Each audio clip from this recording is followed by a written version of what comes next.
Hello and good day, Welcome to the Super Good Camping Podcast. My name is Pamela. I'm Tim. And we are from supergoodcamping.com. We're here because we're on a mission to inspire other people to get outside and enjoy camping adventures such as we have as a family. Today we wanted to talk about microadventures. So especially if you're just dipping your toe into the water as far as camping, you might want to just plan something that's kind of light, kind of easy, to see whether your kids like it, whether you like it, and make it easier on yourself. Just it's not a really ambitious endeavor the first time out, especially.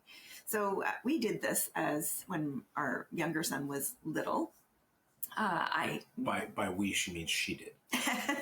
You helped because you would set us all up. I would just say, well, okay, we're going to go, and Tim would set a bin all up for us to load in the car and go. So Tim was the facilitator. That sounds like it's a bad thing. Well, you're the enabler. I'm the enabler. Yeah. If it's camping related, I will do that. So the way it worked was I would not be in the office on Wednesdays and Thursdays. So those were days that usually I would catch up on administrative things. But anyways, because over the summer we had the luxury of me not being in the office on Wednesday, Thursdays. So it was perfect because you could go midweek camping. We didn't have to plan things like 5 months out. You could just book, like if we decided on Monday we were going to go a Wednesday overnight to Thursday, I could just book it like that. And so we chose campgrounds that were within about an hour to 2 hours from Toronto, which also makes it, when you have younger children, a little bit more feasible to load them in the car and not have them be, I'm bored, when are we going to get there? Although an hour or two is still pretty long. So we would choose, like the ones that we did most often was Presqu'ile Provincial Park, Bronte Creek Provincial Park. So Presqu'ile's down towards Cobourg kind of area. The Bronte Creek is the other direction, more towards Oakville. Ferris, which is also east, and Emily Provincial Park, which is, I think, not terribly far from Peterborough. No, Bobcaygeon, not terribly far from Bobcaygeon. It's up that neck of the woods. So anyways, those are the ones that we did. And they were like doable in terms of like a short drive and not too crazy to try to get there, especially we didn't want to eat the whole day Wednesday, just driving to where we're going to get there. We get set up with our tent and our sleeping bags and our air mattress. And then we'd often then go tool around and explore the park. And then we'd be ready come back to the campsite, be ready for dinner. Make something that was relatively quick and easy, wasn't too ambitious as far as food goes, have a campfire, which we loved that, just kind of sitting around the fire and s'mores or marshmallows or whatever. And then the next day, because we'd have to leave the site by noon, I think, right? That's the checkout for... So we'd have the morning to go do something, maybe go for a swim or maybe go also do some exploring, and then get back to the campsite, get packed up like around 11ish, get ourselves all packed up and out of the site by noon, and then back home. So these were some of my favorite memories with the younger one. Like he probably was between about the age of 6 and 10 or so, I'd say, when we did those. So the other things just to mention around that is that we did make quick and easy meals. So I remember one meal specifically where it was like frozen vegetables and frozen fish. And so because it's all frozen, we packed it in a small cooler, and just by the time we got there, it'd be thawed out enough that then we threw it in foil, threw it in the fire, and just cooked it in the fire. So quick and easy, super simple to do, and not a lot of pots and pans and dishes and whatever to deal with afterwards. Pancakes were always popular, so that would be the following morning would be breakfast.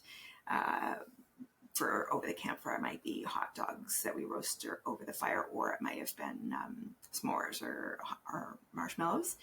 And if you are trying to travel light, you can use the grate that Ontario Parks provides over the fire. But you might want to bring your own foil to put it over top of that filthy, dirty, rusty. It can be pretty filthy sometimes. It's pretty gross. Yeah. So anyway, you can use that, and it saves you having to bring your own grate, but you just probably want to put some clean foil down on top of that. And then as far as entertainment, especially if you are with younger ones, Ontario Parks is great for that because sometimes when they're young, they're just happy to be out in nature and looking at bugs and picking up sticks and roaming around somewhat more free range than they might be able to at home. And they also provide programming at Ontario Parks. So over the summer months they do. So you can go and they'll have a kids program. And our kids did so many different parks programs. So we did tie-dyed shirts, and they'll do, you know, like some kind of a treasure hunt. We made bookmarks using shaving cream and food coloring, like this swirly kind of bookmark things. They often put on some kind of thing at the amphitheater where they've got, you know, a performer or somebody giving a talk on bear safety or things like that. David Archibald came one time as a performer, and we still, like, the songs will still come up that we heard. That was probably also like very long, 12 years ago, so maybe. Anyway, so stuff like that it's really fun. The kids enjoy it. Gets them outside. It gets them away from screens. And Bronte Creek is really great for that too, by the way. So Bronte Creek is the one out by Oakville, and they have a farmhouse, and at the farmhouse they do a lot of programming there. So we made candles, we learned how to make rope, we watched them use a treadle. I don't remember what she was sewing something with this treadle sewing machine. So all kinds of things like that we learned. And they do have a scavenger hunt through the farmhouse as well to look for different things. They have farm animals at Bronte Creek. They have a barn that they've converted into an indoor playground inside the barn. So kids love that too. Like it's so much to do at Bronte Creek for kids. There's they don't have a lake to swim in at Bronte Creek, but they do have a swimming pool. The only, to me, drawback of Bronte Creek was the fact that where you camp is separate from where all those activities are. So you have to load into the car, get back in the car, back on the highway, and get off at the next exit in order to get to where all the activity stuff is. So anyway, that's the only kind of drawback of Bronte Creek. They're kind of where we camped, at least. We're kind of unique campsites, though. It was this big savanna, like really tall grass out all around the back of the campsite.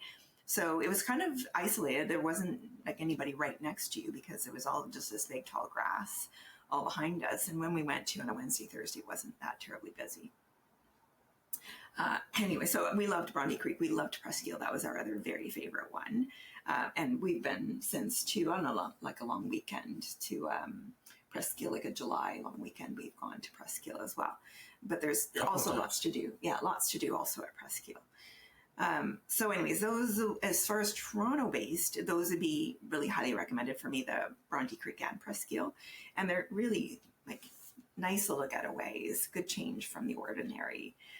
You don't have to pack a ton of stuff. So we would take a tent, we would take an air mattress, we would take sleeping bags, and then we would take a bin that Tim would put together of just like kitchen camping gear.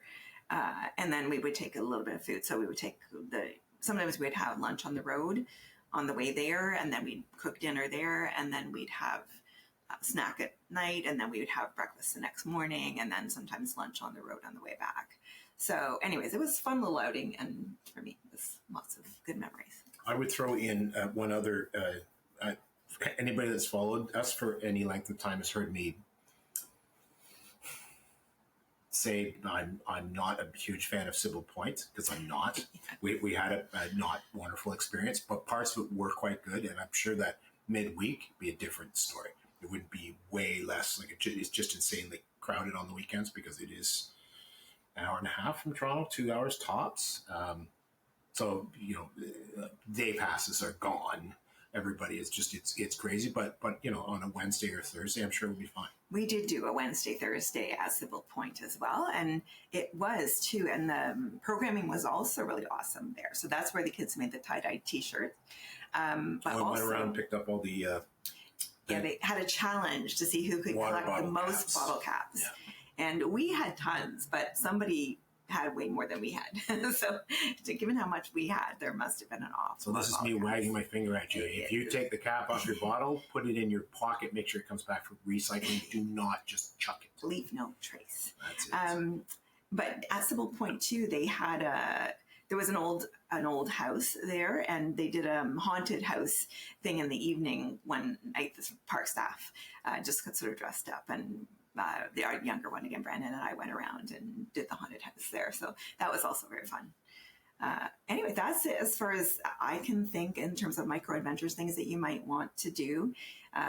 Unfortunately, we're recording this now in mid-October, towards late October.